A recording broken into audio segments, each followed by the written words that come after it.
안녕하십니까. 지금 소개받은 강원대학교 김상균입니다. 반갑습니다.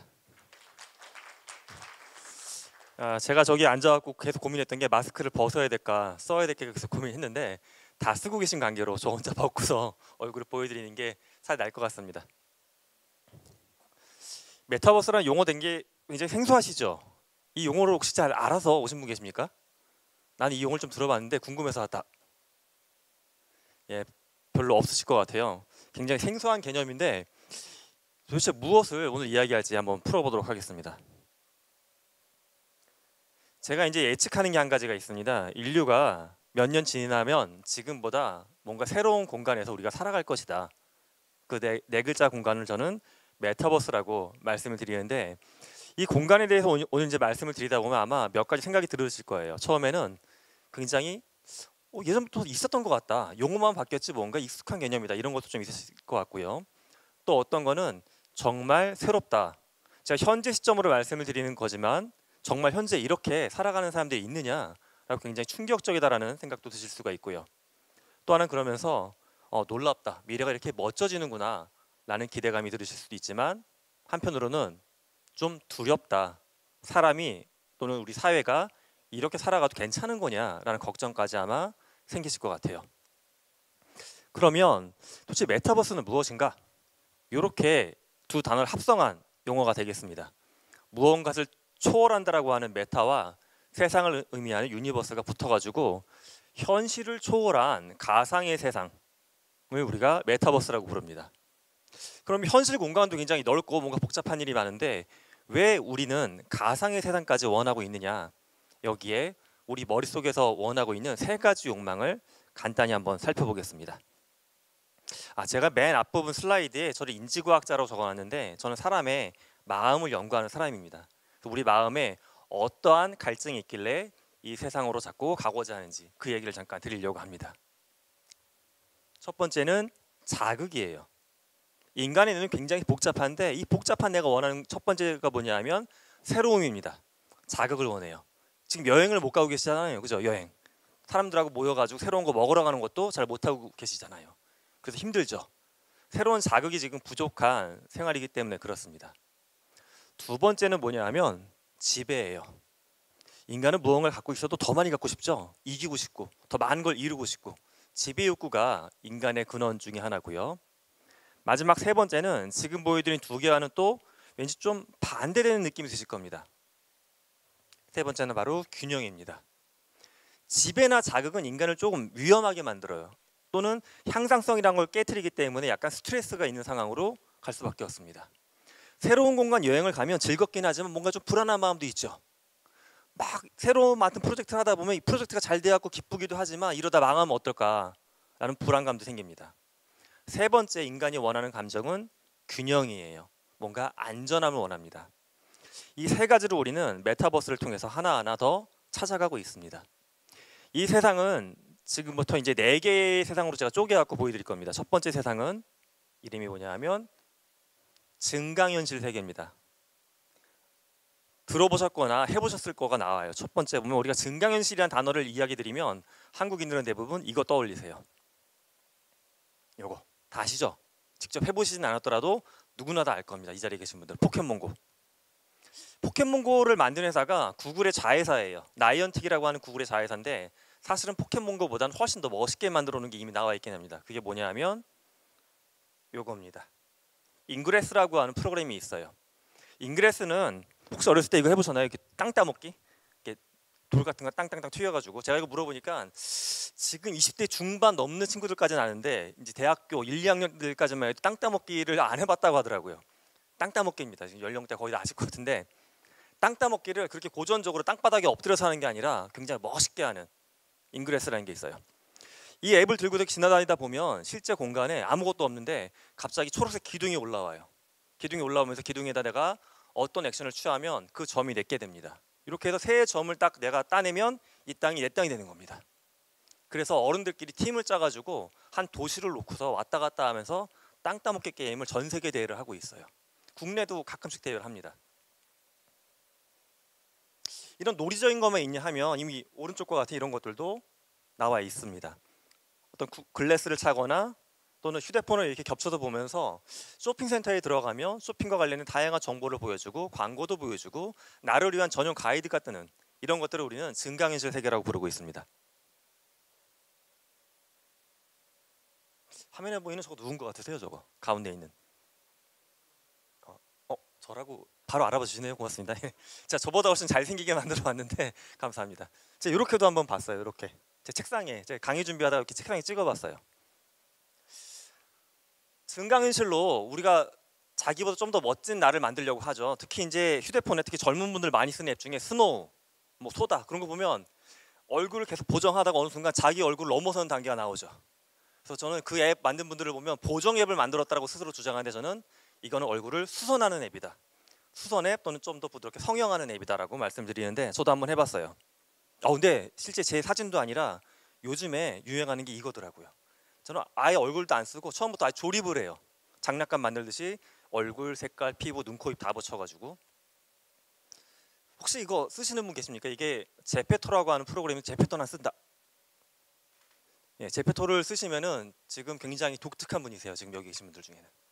왜냐하면 제페토는 만들어진 지 2년 만에 2억 명의 사용자를 확보했는데 이 2억 명의 대부분이 10대 해외 청소년입니다. 그러니까 여기 그 인구 통계학적으로 외부 집단이 와 계신 거기 때문에 안 쓰시는 게 보통입니다. 2년 만에 이렇게 어마어마한 사람들을 끄집어 들였는데 도대체 이 안에서 이들은 모여서 뭘 할까? 자기의 모습을 넘어서서 아예 다른 사람의 모습을 서로 증강현실로 보면서 무슨 활동을 하냐 봤더니 이런 거 합니다. 제가 저 옷을 입기 전에 지하철 한번 타러 가봤는데 이 공간을 가면 지하철역도 있고요, 낚시터도 있고, 카페도 있고, 이상한 나라 앨리스의 토굴도 있고, 심지어 저희 학생들은 이번 학기에 여기다가 저희 대학을 짓고 있어요. 지난주까지 이제 공사 진척을 봤더니 공대 건물하고 운동장까지 만들었더라고요. 제가 닥달을 하고 있어요. 도서관도 져라, 식당도 져라. 져서 뭘 하는 거냐 하면 신입생들이 지금 학교를 못 오고 있잖아요. 그들이 학교를 일로 오면 된다 이거예요. 물론 여기서 공부를 하거나 복잡한 건 못하겠지만 학교를 한 번도 못 와본 2020년, 그러니까 20학번은 지금 그런 얘기를 해요. 강원대학교는 상상 속의 공간이 아니냐. 난 학교를 한 번도 가본 적이 없다. 이런 말들을 에브리타임에서 하고 있어요, 그들이. 자, 이런 공간에 들어가서 뭘 하냐 하면 이들은 그냥 수다도 떨기도 하고 간단하게 게임을 하기도 하고 뭔가 자기만의 활동들을 해요. 전 세계 2억 명이 10대가 모여서 이 짓을 하고 있습니다, 현재. 이러면 뭔가 되게 무의미한 것 같긴 한데 여기서 굉장히 또 독특한 어른들이 할 수 있을 만한 행동도 이들이 하고 있습니다. 그게 뭐냐 하면 아이템을 만들어서 이 안에서 사고 파는 행동을 실제 하고 있습니다. 자기가 사용하는 옷이나 다양한 장신구들을 여기 나와 있는 유명한 브랜드들 있죠. 나이키부터 시작해서 디즈니도 다 입점이 되어 있어요. 이런 브랜드만 거래되는 게 아니라 저도 만들 수 있어요. 제가 만들었더니 아무도 안 사가긴 하는데 이미 여기서 브랜드를 만들어 가지고 판매하고 있는 청소년들이 많이 있어요. 그러면 그게 실제 환전이 돼서 자기 돈으로 들어옵니다. 그리고 올해 보면 굉장히 신기한 두 건의 투자가 있었는데 YG 엔터테인먼트하고 빅히트 엔터테인먼트가 각각 50억, 70억, 총 120억의 금액을 이 회사에 투자를 했어요. 왜 투자했냐 하면 자기들이 갖고 있는 연예인들 IP, 콘텐츠를 바탕으로 제페토 안에 물건도 만들고 이들을 이 안에서 활동하는 가상의 연예인으로 빌려주기 위해서 이 작업을 하고 있습니다. 이미 그래서 얼마 전에 트와이스 같은 경우에는 새로운 안무를 여기서 선 공개를 했어요. 팬 사인회도 이 안에서 하고 있습니다. 자, 우리는 이 세상을 들어가 본 적이 없지만 이미 2억 명이 이 안에서 굉장히 놀라운 활동들을 벌이고 있는 겁니다. 두 번째는 첫 번째보다는 조금 더 익숙한 제가 세상을 보여드리려고 합니다.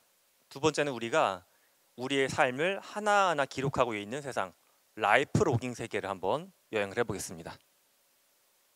삶을 기록한다라고 하면 우리가 가장 많이 떠오르는 게 이런 것들이죠. 페이스북, 뭐 트위터 이런 거. 혹시 제가 잠깐 조사해 볼게요. 혹시 나는 페이스북이나 카카오 스토리를 주로 쓴다. 많이 계세요. 제가 많을 것 같았어요. 그러면 인스타그램을 난 제일 많이 쓴다. 인스타그램. 그렇죠. 나는 틱톡을 쓴다. 틱톡 쓰시는 분 안 계십니까? 역시 여러분들은 저의 기대를 저버리지 않고 그 인구 통계학적 정보를 그대로 보여주셨어요. 지금 저를 포함한 주로 이제 30대부터 50대 분들까지가 가장 많이 쓰는 플랫폼이 현재 페이스북하고 카카오 스토리입니다. 그래서 10대나 20대들한테 이제 제가 페이스북 쓴다라고 하면 그들이 저한테 그 얘기를 해요. 탑골에 계시는군요라고 얘기를 해요. 탑골에. 탑골 SNS라고 부르더라고요, 페이스북을. 아, 근데 너희는 못 쓰니? 그러면 이제 20대, 30대 초반, 중반까지는 인스타, 그다음 10대는 틱톡, 그리고 틱톡보다 더 핫한 플랫폼을 좋아하는 친구들은 아까 보여드렸던 제페토에서 놀고 있습니다. 그런데 올해 이런 일이 있었어요. 어떤 사람이 자기 집안에 어르신이 돌아가셨는데 장례식장에서 브이로그를 찍어갖고 중계방송을 하다가 큰아버지한테 걸린 거예요. 그래서 등짝 스매싱을 당하고서 한 발로 딱 차가지고 쫓겨났다고 하더라고요. 근데 저는 이거를 보고 신기했던 게 두 가지 시각이 보였어요. 쫓겨난 사람은 일단 내가 왜 쫓겨났는지 이해를 못하고 있어요. 이건 브이로그인데, 일상인데, 내가 다 시체를 찍은 것도 아니고 애도하는 사람들의 표정을 잔잔하게 담아서 못 오신 분들한테 공유하려고 했던 데 이게 뭐가 나쁘지? 라는 거고, 발로 차버린 큰아버지는 저 미친놈이다, 이런 경박스러운 행동을 한다. 근데 의견이 완전 갈렸어요. 댓글도 보면 양쪽의 시각이 다 있더라고요. 자, 그래서 첫 번째는 어쨌든 우리가 자발적으로 뭔가 기록하고 있는 활동이 점점 좀 증가하고 있어요.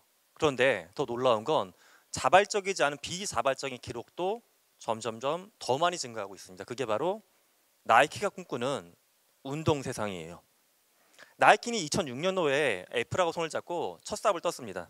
운동화에 동그라미만한 조그만 동전만한 장치를 딱 부착을 하면 달리기를 하고 온 기록이, 그때는 아이폰이 없던 시절이어서 집으로 딱 오면 아이팟하고 연동이 돼가지고 올라가요, 인터넷에. 그러면 얼마나 잘 뛰었는지, 오래 뛰었는지, 빨리 뛰었는지가 등수가 딱 나와요.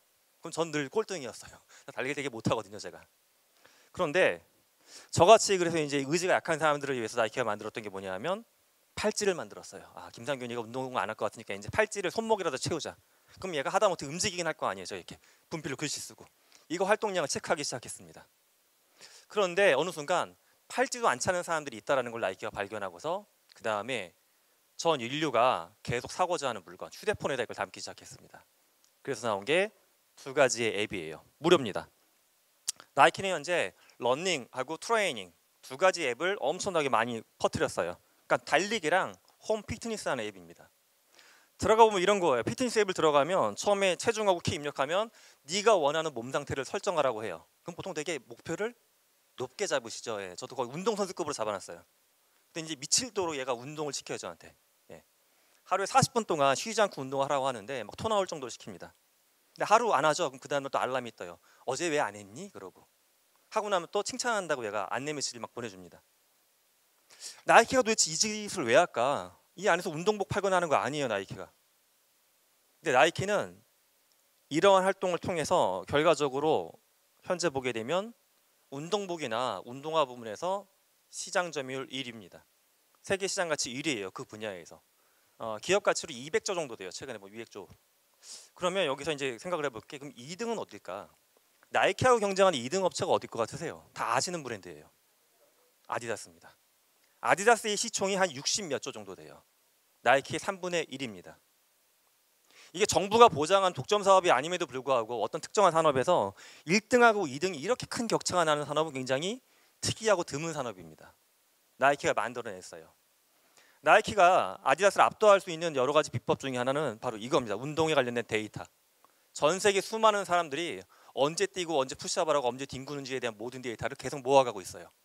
그걸 바탕으로 40대 김당균 교수가 팔면 입을 운동화, 운동복을 만들고 제가 뛰어다니는 공간에다 광고를 더 많이 걸 수 있는 겁니다. 이게 바로 라이프로깅 세계의 무서움이에요.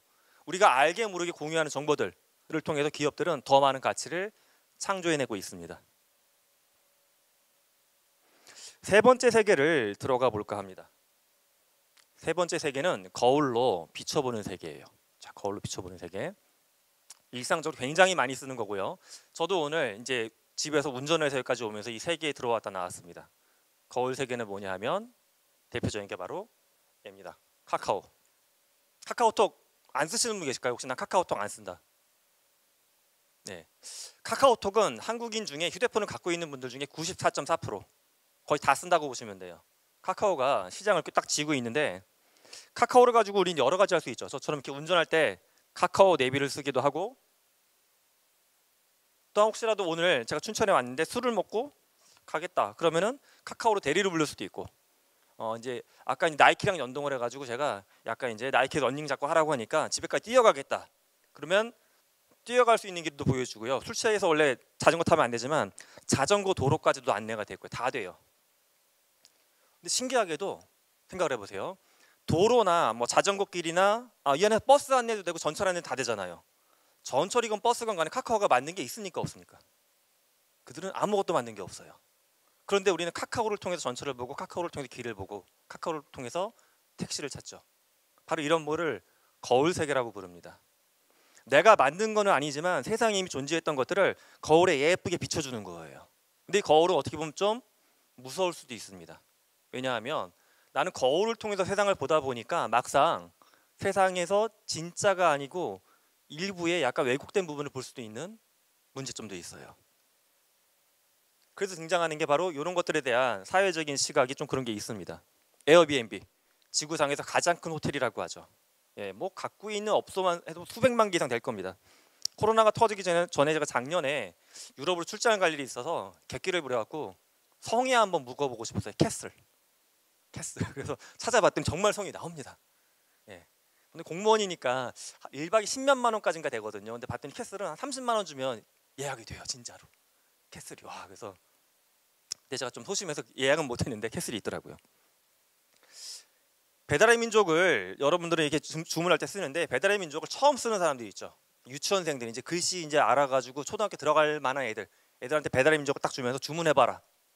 그 다음에 너 이게 뭐라고 생각하냐면 지구상에서 가장 큰 식당이네. 왜? 이모부 이 안에 보면 없는 음식이 없잖아. 다 갖다 주잖아. 근데 대기신 게 메뉴가 수천 개가 넘어. 뭐 이렇게 이야기를 해요. 애들은 그거를 하나의 큰 식당으로 인식을 합니다. 그런데 그 뒤에는 여러 가지 문제점들이 존재하긴 하죠. 배달의 민족의 음식을 주문하고 나면 귀엽게 생긴 오토바이가 저희 집까지 총총총총 오는 게 보여요. 눈 오는 날, 비 오는 날 뭐 미끄러지고 사고가 나고 이런 거 전혀 보여주지 않습니다. 그죠? 15층에 엘리베이터 고장났을 때 그분이 짜장면 두 그릇을 들고서 열심히 올라오는 모습은 절대 보여주지 않아요. 그죠? 아름다운 결과만 보여줍니다. 바로 이게 거울 세계가 담고 있는 문제점이기도 합니다.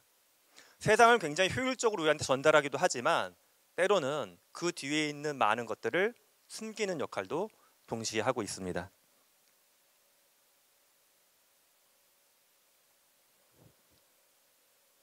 자, 여러분들이 마스크를 쓰고 계셔서 표정이 잘 안 보이니까 제가 잘 듣고 계시라고 생각합니다. 제가 최근에 가끔씩 들어가는 거예요. 제가 최근에 이제 미국의 샌프란시스코 땅을 좀 사고 싶어갖고 가끔씩 들어갑니다. 제 땅이 몇 군데 있어요. 뭐 서울 땅도 비싸다 하는데 뭐 LA나 그쪽에 비하면 아직도 싼 것 같아요. 되게 비싸더라고요.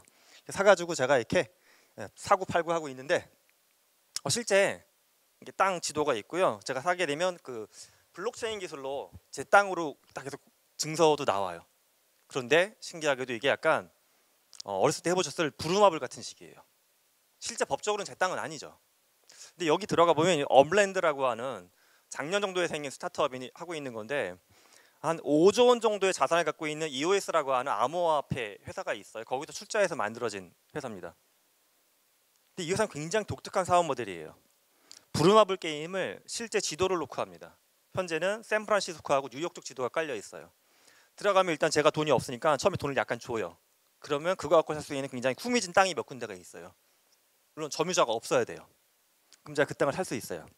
사고 나면 또 누군가 그 땅을 나한테 팔지 않겠냐고 또 연락이 오기도 해요. 마치 부동산처럼 사고 팔고 다른 걸로 돈을 벌고 계속 여기서 부동산을 늘려나갈 수 있는 플랫폼이에요. 그런데 그 땅의 주인은 당연히 따로 있겠죠. 이걸 왜 할까를 생각을 해보셔야 돼요. 왜 할까? 이 가짜 땅놀이를 도대체 왜 할까? 이 회사는 일단 계획을 발표한 걸 봤더니 이 땅을 나한테 주지는 못할 거 아니에요. 그죠? 그 땅을 어떻게 줍니까? 그런데 여기서 땅을 팔아서 벌어들인 수익을 자기네는 몇 년 안에 암호화폐를 통해서 현금으로 환전을 해주겠다라고 밝히고 있어요. 이 부분에 대해서 아마 각자 생각하실 수 있도록 제가 질문만 드릴 겁니다. 도대체 이 구조 안에서 어디서 가치가 창조가 되길래 나한테 돈을 줄 수 있을까 이들이? 요거 한번 오늘의 화두로 갖고 가보시기 바랍니다. 네 번째 세상을 들어가 보려고 합니다. 네 번째 세상이 가장 큰 세상이에요. 가상의 세계입니다.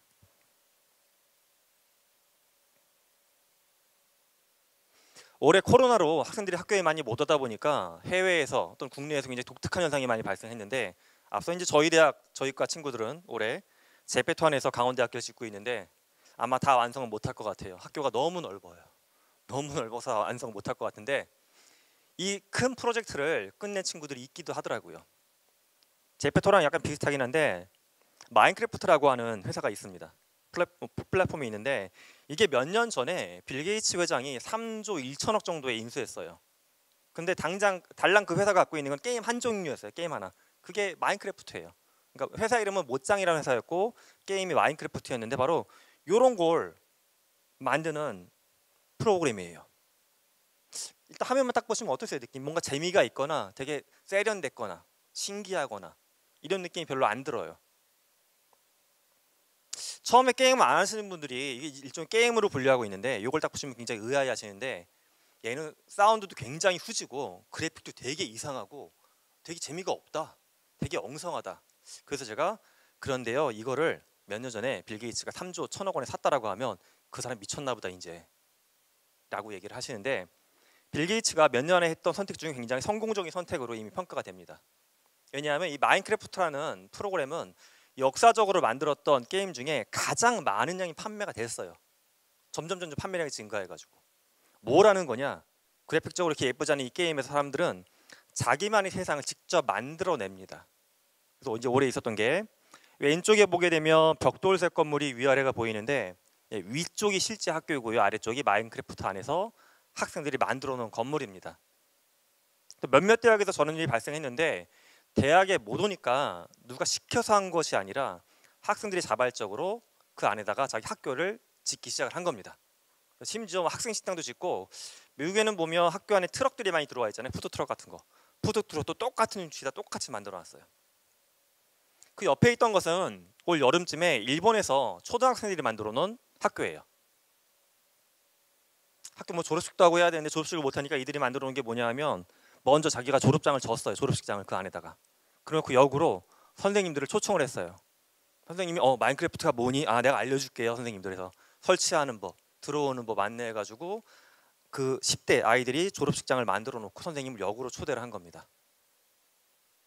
이게 별거 아닌 거라고 생각할 수도 있지만 저는 굉장히 놀랐습니다. 이유가, 만약에 제가 초등학교를 다니던 30 몇 년 전에 이런 팬데믹이 발생했다고 하면 과연 나는 친구들하고 졸업식장을 꾸미고 선생님은 어떤 식으로 간에 그걸 초청할 수 있었을까? 상상도 못할 일이에요. 예. 그런데 아이들은 9,900원짜리 소프트웨어 산 거 갖고서 이 일을 해냈습니다. 마인크래프트보다 당장 조금 더 집중해서 보셔야 될 게, 얼핏 보면 똑같은 것 같은데 굉장히 다른 게 있어요. 로블록스라고 하는 회사가 있습니다. 로블록스. 이 회사는 겉보기에는 마인크래프트랑 거의 똑같아요. 블럭을 쌓아가지고 나라를 만들고 그 안에서 되게 시덥지 않은 놀이를 아이들이 하고 있어요. 근데 시덥지 않은 놀이에 빠져있는 아이들이 얼마나 많이 하면, 로블록스 사실 국내에서는 인지도가 굉장히 낮습니다. 근데 미국에 16세 미만 아이들 중에 로블록스 가입자가 한 55%가 넘어요. 그 말은 뭐냐 하면, 미국 아이들 중에 둘 중에 하나는 로블록스를 자기의 메인 취미입니다. 미국 청소년들은 이미 유튜브를 덜 보기 시작했어요. 국내에서는 올해부터 시작해서 초등학교, 중학교 교사분들한테 유튜브에 대한 리터러시 교육을 하기 시작했어요. 이제 아이들한테 유튜브 보는 법, 쓰는 법 알려주라고. 그런데 미국은 오히려 흐름이, 아이들은 유튜브보다 2.5배의 시간을 여기서 콘텐츠를 만들고 즐기는데 시간을 보내기 시작을 했습니다. 시간이 상대적으로 줄어들고 있어요. 로블록스에서 이들은 뭘 하냐? 마인크래프트처럼 그 안에다가 자기의 뭐 놀이동산도 만들고 게임도 만들고 학교도 만들고, 아이들이 많이 한다라고 저도 들어가 봤더니 감옥이 있더라고요. 감옥 탈출하는 게임도 해요. 학교를 만들어 학교를 탈출하는 게임도 자기들끼리 하고 있고.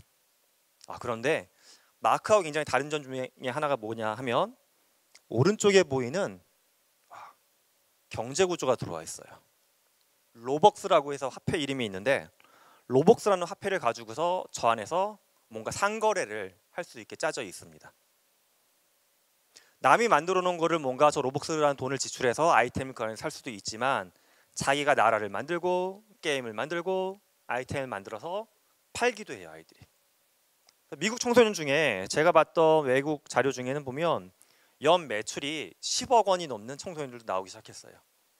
저 판매를 해가지고. 그러니까 10대 청소년인데 직원들을 두세 명 고용을 했더라고요. 저 안에서 아예. 이 회사는 현재 아마 12월 정도, 그러니까 다음 달 정도에 미국의 증시에 상장이 될 겁니다. 상장하기 전에 밸류에이션을 제가 확인한 바로는 8조, 4조, 그러니까 마지막 라운드 투자받았던 게 밸류에이션 4조로 투자받은 걸로 기억을 하고 있고, 물론 뭐 회사의 바람일 수도 있겠지만 어쨌든 시장 가치가 이제 8조 원 가까이는 올라간다라고 평가를 받고 있습니다.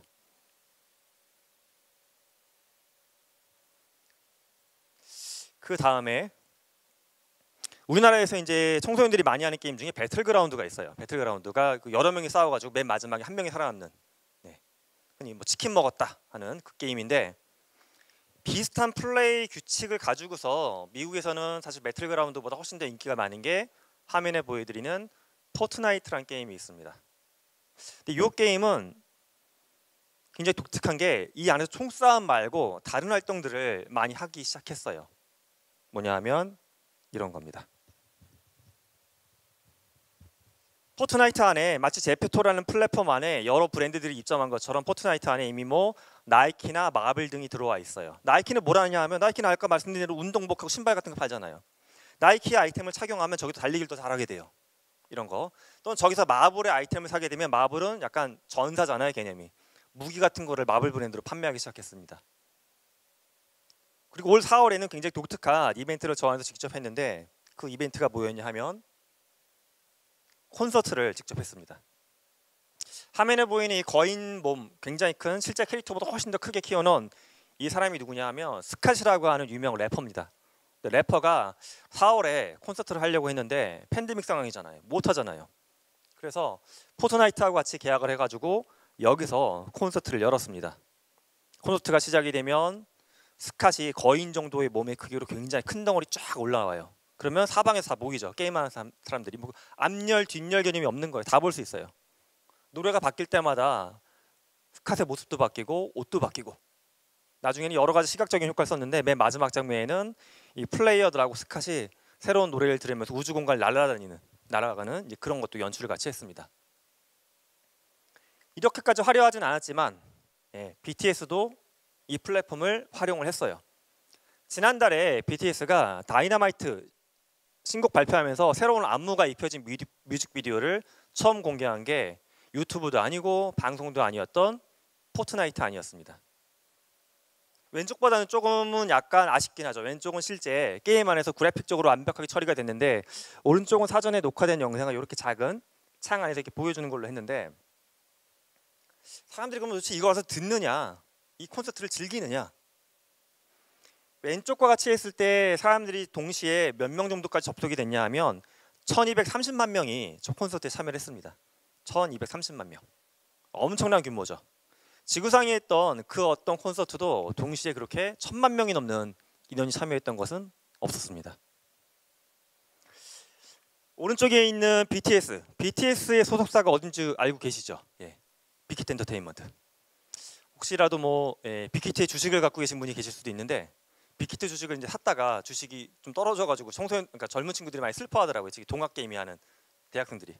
진짜 그들한테 이제 힘이 되라고 해준 얘기가 있는데, 그들이 너희들이 버티겠다라고 하면 버텨도 좋다. 이 정보를 가지고 버텨라. 팔아도 된다. 뭐냐 하면 BTS는 빅히트 소속인데, 빅히트가 굉장히 최근에 독특한 행보를 보이고 있는 게 있어요. 빅히트가 카카오나 뭐 네이버나 NC와 같은 IT나 플랫폼, 그다음 게임 회사에서 많은 개발자들을 데려오고 있습니다. 이들이 최근에 아티스트나 음반 제작자를 더 많이 고용하는 게 아니라 IT 개발자를 훨씬 더 많이 고용하고 있어요. UX 개발자 이런 사람들을. 어떻게 보면 되게 이상한 거죠. 우리가 봤을 때 빅히트는 연예 기획사인데 그들이 IT 개발자 데리고 가서 할 수 있는 게 도대체 뭘까? 홈페이지를 얼마나 예쁘게 만들려고. 그게 아닌 겁니다. 빅히트가 개발자들을 많이 끌고 가는 이유는, 빅히트는 이미 플랫폼 하나 갖고 있어요. 위버스입니다. 이름이 위버스. 그래서 이 버스가, 뒤에 나오는 버스가 아까 보여드렸던 메타버스의 그 버스입니다. 빅히트는 자신의 아티스트들이 하나의 나라의 중심이 돼가지고 살 수 있는 새로운 가상세계를 이미 만들어 가고 있어요. 아직까지는 기능이 좀 애매한 면도 많이 있습니다. 그런데 점점점 좋아지고 있어요. 그 안에 들어가면 어떤 일을 할 수 있냐면 지금 나오는 이 BTS건 뭐 NCT건 뭐 여자친구건 간에 빅히트가 데리고 있는 아티스트들이 쭉 있고요. 그들하고 굉장히 근접한 거리에서 소통할 수 있는 기회들을 얻을 수가 있습니다. 그 플랫폼 안에서. 그들이 뭐 인스타나 페이스북보다 더 많은 트윗을 거기다 올리기도 하고요. 그 다음에 내가 댓글을 달면 그들도 또 굉장히 더 많은 빠른 반응으로 댓글을 달아주기도 하고요. 그리고 그 안에서만 살 수 있는 그들의 굿즈 같은 것도 나오고 있고요. 그 안에서만 볼 수 있는 클립, 또 그 안에서만 볼 수 있는 뮤직비디오 같은 것들도 제작이 되어서 공개가 되고 있습니다. 저도 가입이 되어 있어요. 위버스에. 빅히트는 장기적으로 이렇게 하려고 하는 것 같아요. 현재 보면 BTS 앨범을 만들어요. 그럼 유통을 누가 하냐? 주로 멜론 같은 데다 올려 할 거 아니에요. 콘서트를 한다 그러면 네이버나 또는 팀원 같은 데도 티켓을 팔죠. 그게 싫은 거죠. 음악을 만들면 위버스 안에 들어와서 음악을 듣고, 콘서트를 보고 싶으면 위버스 안에 들어가서 직접 티켓팅을 하고, 송출을 어디서 할까? 송출도 유튜브에다가 괜히 남의 광고 깔아주면서 할까? 그렇게 하지 않고 송출까지도 위버스 안에서 끝내려고 하는 겁니다. 그러니까 팬덤들이 살아가는 모든 라이프 스타일 자체를 뭐 페이스북, 인스타, 뭐 유튜브, 네이버 스토어팜 이렇게 나누는 게 아니라 위버스만 들어오면 계속 살아갈 수 있도록 하나의 틀을 크게 만들어가고 있습니다. 화면에 보여드리는 요거 어디에서 나오는 캐릭터인지 혹시 아십니까? 이 캐릭터 아마 두 군데로 시야가 분산됐을 것 같아요. 그죠, 롤. 롤 맞습니다. 이 게임 캐릭터라고 인식하신 분도 계시고, 저기 나와 있는 오른쪽 귀퉁이에 나와 있는 브랜드 로고 있죠. 루이비통 브랜드가 있잖아요, 그죠? 예. 어떤 굉장히 이질적인 두 집단이잖아요. 프랑스의 대표적인 명품 브랜드 중에 하나, LVMH 산하에 있는 명품 브랜드 루이비통과 롤드컵의 주인인 롤이라고 하는 게임. 얘네가 이런 걸 하기 시작했어요. 왼쪽은 뭐냐면 루이비통 브랜드 문양을 넣어가지고 롤이라고 하는 게임 안에서 스킨을 팔기 시작했습니다. 청소년들이 루이비통 물건을 갖기는 힘들잖아요, 현실에서. 그런데 그 스킨은 $10 정도 내외예요. 굉장히 저렴하게 구매할 수 있습니다. 그럼 이렇게 보면 명품의 그 가치나 브랜드 이미지를 너무 싸게 파는 거 아니냐 생각할 수가 있는데, 반대도 하고 있어요. 실제 매장에서 롤의 캐릭터나 문양이 들어간 브랜드를 만들기 시작했습니다. 그러니까 루이비통 이렇게 곱하기 롤 해가지고, 그게 저 오른쪽 물건들이에요. 저는 사실 제 취향은 아니에요. 개인적으로 제 취향은 아닌데, 제가 이제 이런 게임이나 메타버스를 연구하니까 기념으로 사고 싶었어요. 그래서 얼마나 할까 불렀더니 저기 있는 것들이 대부분 하나 딱 집죠. 300만 원, 600만 원 이런 거, 300만 원, 600만 원, 500만 원 이런 것들이 있더라고요. 그러니까 루이비통 가격이에요, 그냥. 저게 팔릴까? 팔립니다. 루이비통은 이미 그 전부터 특이한 작업들을 했는데 2016년에는 이런 광고를 만들었어요. 굉장히 현실적으로 이상한 구조로 가방을 들고 있는 여자분이 나오죠. 이렇게 가방 이렇게 되게 불편한. 2016년에 찍었던 광고에 나오는 저 주인공은 실존 인물이 아닙니다. 우리는 저런 캐릭터를 메타버스 안에서 살아가는 버추얼 빙, 가상의 존재라고 부릅니다. 버추얼 빙이라는 말 자체는 사실 작년까지만 해도 언론에 거의 나오지 않았던 말인데, 올해는 굉장히 사용량이 증가하고 있어요. 버추얼 빙. 지난달인가 발표가 있었죠. 그 SM에서 에스파라는 걸그룹 만들었잖아요. 에스파. 또 얼마 전에 블랙맘마로 데뷔를 했는데, 그 걸그룹을 보면 버추얼 빙 개념이 등장하고 있어요. 실제 멤버 4명이 있고, 이 4명을 모티브로 해서 가상세계에 사는 멤버 4명을 만들었어요, 이미. 근데 물론 언론에는 좀 편하게 부르려고 아바타라고 표시를 하긴 하는데, 정식적으로 이제 그런 캐릭터를 우리는 버추얼 빙이라고 부릅니다. 가상세계에 존재하는 독립적인 주체죠. 자, 저 캐릭터를 가지고서 루이비통은 2016년에 광고를 했고요. 프라다도 그 전에 광고를 또 만든 사례가 있습니다. 다른 기업 사례를 보면 프랑스에서만 이런 움직임이 있느냐, 옆 나라 영국을 보게 되면 영국의 대표적인 명품 브랜드 중에 하나인 버버리도 이런 작업들을 하고 있는데, 버버리는 아예 메타버스를 직접 만들기 시작했습니다. 그래서 버버리가 지난 여름에 발표했던 메타버스는 뭐냐면 서핑하는 세계예요. 서핑하는 세상. 처음에 딱 서핑 세상에 들어가면 무료로 아이디를 주고 무료로 게임이 시작되는데, 서핑할 때 입는 내 옷이나 서핑하는 장비들이 다 버버리 특유의 저 문양을 갖고 있습니다. 그래서 저거를 사용하도록 계속 유도를 하는 겁니다. 이쯤에서 이제 질문을 해봐야 돼요. 도대체 왜 명품 브랜드가 전혀 명품하고 무관할 것 같은 자꾸 이런 게임을 중심으로 한 가상세계에 관심을 갖고 있을까? 명품의 매출이 줄어들고 있지는 않아요. 줄어들고 있지는 않는데 어떤 고민을 갖고 있냐 하면 소비자의 나이대가 변화하고 있음을 그들은 감지하고 있습니다. 명품은 현재까지는 주로 나이가 많은 사람들이 소비하는 브랜드라고 인식이 되어 있는데 명품 브랜드들이 이제 시장의 흐름을 조사해 봤더니 앞으로 불과 한 5년, 10년 안에 명품 소비자의 절반 정도가 현재 M세대 또는 G세대라고 부르는 젊은 층이 될 것이라고 예상을 하고 있는 겁니다. 그럼 그들을 만날 수 있는 공간에 가서 명품 브랜드를 계속 알려야 되는데 그들은 더 이상 대형 백화점에 오지 않아요. 그들은 무신사에서 옷을 사서 입거나 하지 백화점에 와가지고 막 고르고 자판에서 싼 거 사고 이런 거 안 해요. 싼 옷 입으려면 그냥 무신사에서 주문하고 맙니다.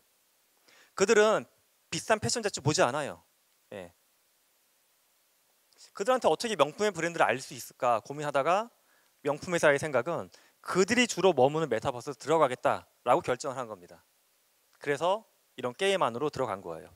현명한 선택이었다고 보는 게 왼쪽에는 롤을 보게 되면 롤이 이제 세계 챔피언십이 있어요. 롤드컵이라고 부르는 대회가 있는데 롤드컵을 실제 중계 방송을 하면 결승전을 보는 사람이 대략 1억 명에서 한 100만 명 정도 빠져요. 한 9,800만, 9,900만이 동시에 접속해서 롤드컵 경기를 봅니다.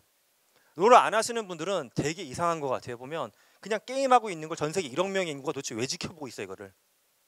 근데 그 비슷한 행동을 우리는 다른 데서 하고 있죠. 미국의 NFL, 미식축구 경기 보게 되면 결승전 시청하는 인구가 9,800만 명 정도 된대요. 보고 있었잖아요. 약간 다른 맥락으로 가상세계의 경기를 좀 더 많은 사람들이 보기 시작한 겁니다.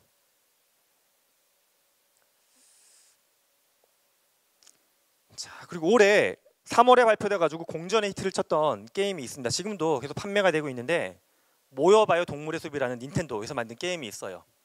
작년하고 비교를 해보면 닌텐도는 이 게임 하나만으로 올해 같은 기간 동안 매출이 108% 증가했어요. 창사 이래 최초입니다.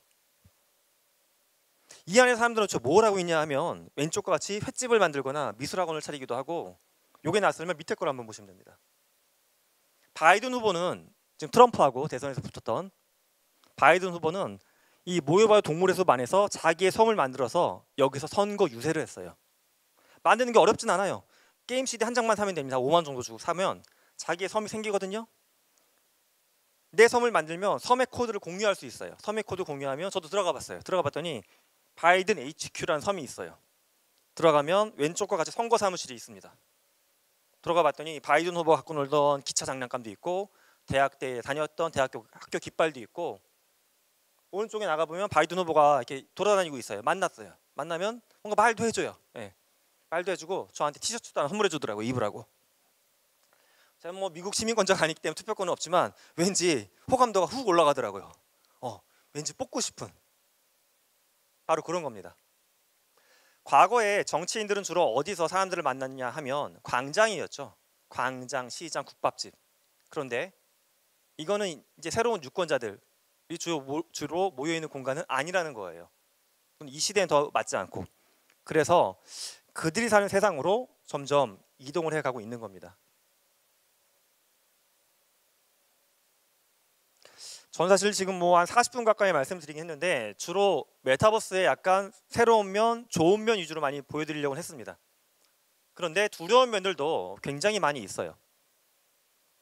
요 바로 전에 말씀드렸던 SM에서 새로 발표했던 걸그룹 에스파, 실존하는 인물 4명, 버추얼빙 4명, 8명의 멤버가 활동하는 그룹인데 당장 어떤 문제가 생길지 우려가 되냐 하면 아마 이건 거의 확실하게 생길 문제예요. 음란물이 나올 겁니다. 에스파의 멤버 중에 버추얼빙을 바탕으로 해가지고 뭐 조악한 사진이건 아니면 딥페이크를 해가지고 동영상을 만들건 간에 누군가 이상한 걸 만들어낼 거예요. 그러면 이걸 처벌할 수 있을까? 이 문제도 따져봐야 돼요. 실존하는 만약에 저를 가지고서 이상한 짓을 했으면 저에 대한 침해니까 문제를 제기할 수 있죠. 이건 확실합니다. 제가 승소입니다. 그런데 실존하는 인물이 아닌 컴퓨터 안에 존재하는 데이터잖아요. 사실은 버추얼빙은 데이터를 가지고서 음란물을 만들었다. 이 사람이 뭔가를 침해할 수 있다. 사람이 아니에요. 일단 여기서부터 현행법은 문제가 생기기 시작합니다. 또 한 가지 앞서 이제 아이들이 게임 안에서 로벅스를 쓰고 뭘 해서 상거래를 일으키고 돈을 만들고 있어요. 과연 이것과 관련된 여러 가지 복잡한 문제들은 이미 있습니다. 세금부터 일단 세금을 내느냐부터. 우리나라는 현재 유튜브 세금 가지고도 여러 가지 말이 많죠. 그런데 그 이면에 있는 업랜드, 로벅스 이런 데서 발생하는 세금들은 아직 전혀 신경을 안 쓰고 있어요. 뒤집어 보면 하나의 탈세의 공간으로 활용될 수도 있습니다. 증여일 수도 있어요. 제가 솔직히 마음만 먹으면 저 아이디, 저희 아이디 만들어가지고 제가 저희 아이 걸 가지고서 뭔가 아이템 사주고 팔고 해가지고 탈세의 수단으로 악용할 수도 있겠죠. 그 안에서. 메타버스라는 개념이 처음 등장했던 것은 90년대 초반 정도 됩니다. 92년도인데 처음에는 소속성에 등장하는 굉장히 특이한 상상의 무언가로 시작했던 게 92년도였어요. 메타버스라는 용어. 그런데 기술이 급변하면서 이게 어느 순간 우리 눈앞에 이미 다가와 버린 겁니다. 근데 문제는 이렇게 이거를 잘 활용을 해가지고 새로운 비즈니스를 만들고 더 많은 돈을 버는 기업들은 많이 있는 반면에 아직까지 우리는 이걸 사회적으로, 제도적으로 어떻게 받아들일지를 준비를 잘 못하고 있는 거예요.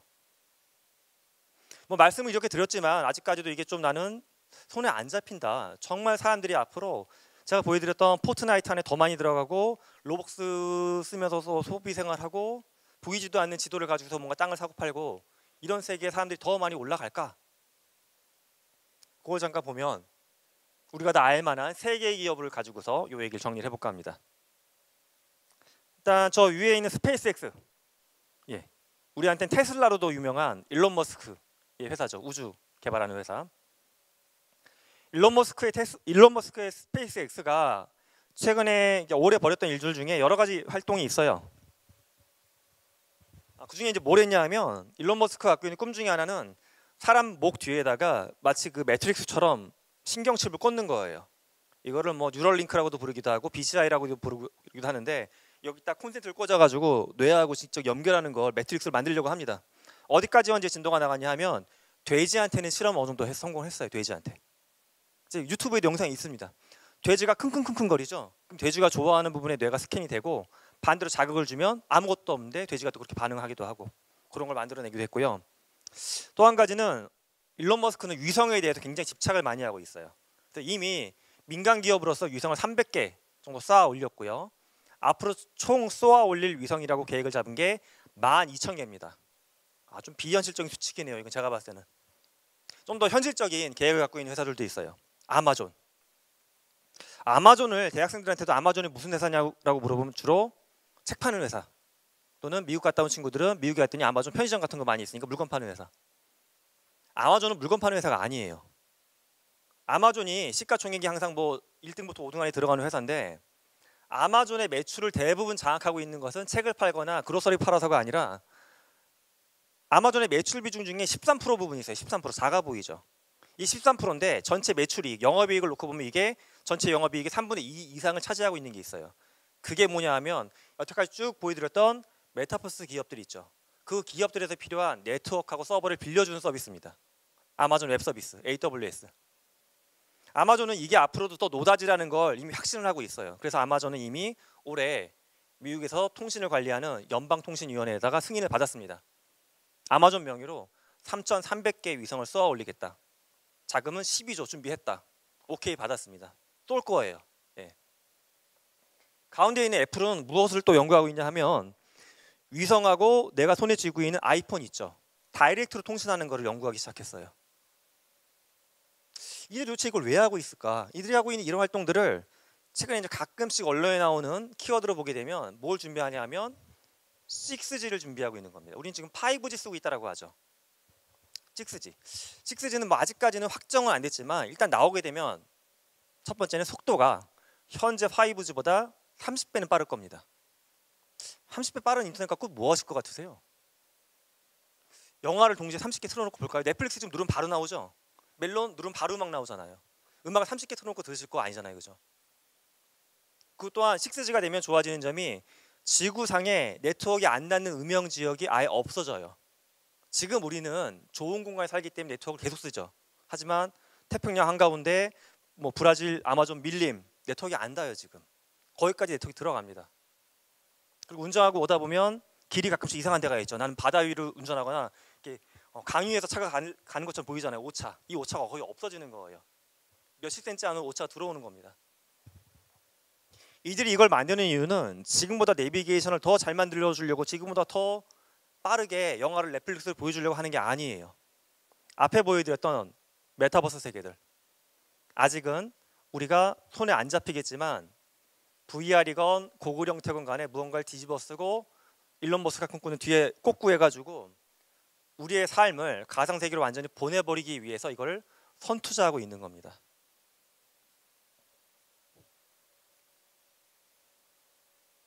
어떻게 보면 좀 무서우지 않으세요? 여기는 이제 써놓지 않았지만 페이스북 있죠. 아까 이제 제가 소셜미디어에서 잠깐 보여드렸던 페이스북 보게 되면 올해 저거를 발표했죠. 저도 지금 주문해놓고 아마 오늘 도착한다고 연락이 왔는데, 오큘러스 퀘스트 2, 예, VR 장비 뒤집어 쓰는 거. VR 장비 연구하는 제가 저분한테 여쭤봤어요. 한번 그 뭐 S대에 있는 신경과 과장님한테 여쭤봤어요. 그분이 VR 장비 연구하고 계셔갖고 이제는 쓸만하냐. 왜냐면 신경과 과장님이 보기에 쓸만한 정도면 정말 인지적으로 괜찮은 거거든요. 그랬더니 그분 말씀이 이제는 도달한 것 같다라고 말씀하시더라고요. 도달했다는 무슨 말이냐면, 딱 썼을 때 진짜인지 아닌지 모른다. 이거는 아직까지 좀 더 필요하지만 쓰고 있을 때 뭔가 어색해서 못 쓰겠거나 답답하거나 이런 것들은 이제 굉장히 많이 떨어졌습니다. 쓰고 있으면 목이나 눈의 흐름에 따라 갖고 자연스럽게 영상이 펼쳐지고요. 이제 이 이상한 모는 형태가 나타나가지고 이미지에 대한 이질감이 느껴지는 것도 굉장히 많이 떨어지고 있습니다. 근데 페이스북이 이제 오큘러스를 갖고 있는데, 페이스북은 그것만 만든 게 아니라 조만간 또 발표하겠다고 했던 게 뭐냐면, 제 할아버지가 맨날 자랑하던 물건이 있어요. 라이방.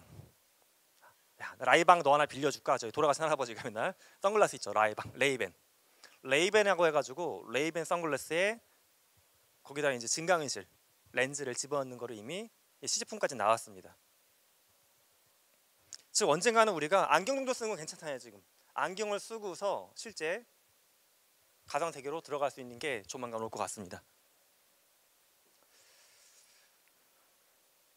자, 마지막은 제가 오늘 말씀드렸던 것을 좀 자세하게 정리했던 책이 한 열흘 정도 후면 실제 나올 것 같습니다. 이 책을 또 필요하신 분 나중에 한번 찾아서 보시면 도움이 되지 않을까 생각을 합니다.